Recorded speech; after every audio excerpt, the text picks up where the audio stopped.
మమ్మల్ని వదిలి వెళ్ళిపోయావా రా నా చెల్లెమ్మ. వైష్ణవి,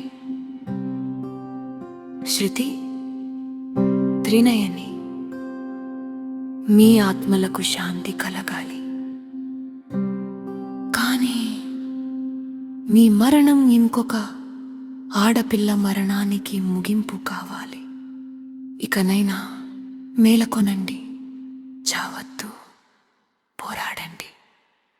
నవ్వుతూ నీతో నడిచినవాడు నట్టెట నిన్ను ముంచాడా?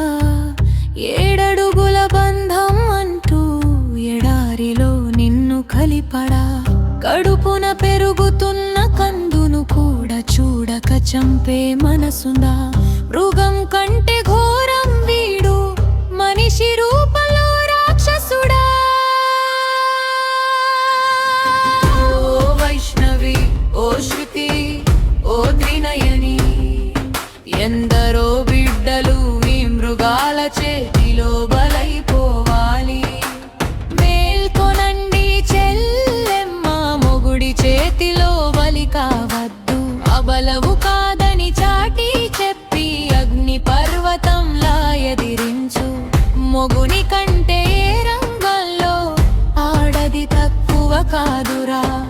తగ్గి ఉంటే తొక్కేస్తారు, తలెత్తి నిలబడి పోరాడరా.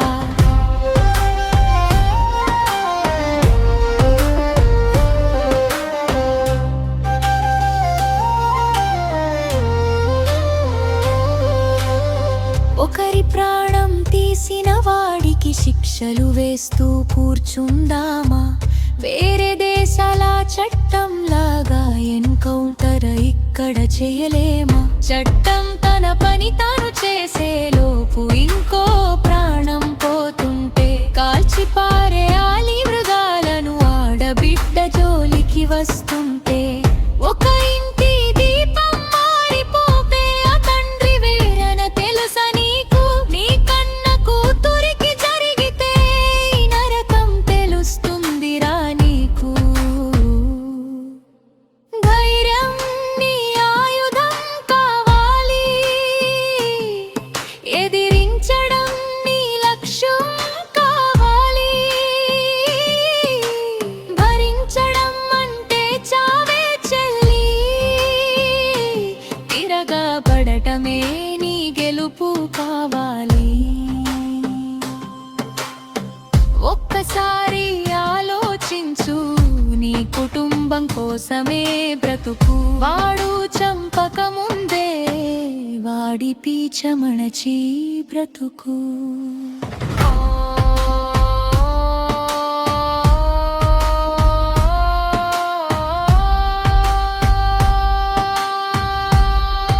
మమ్మల్ని వదిలి వెళ్ళిపోయావా రా నా చెల్లెమ్మ.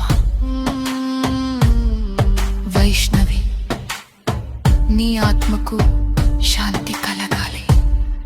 కానీ ఈ సమాజం మారాలి. ఆడబిడ్డకు రక్షణ దొరకాలి.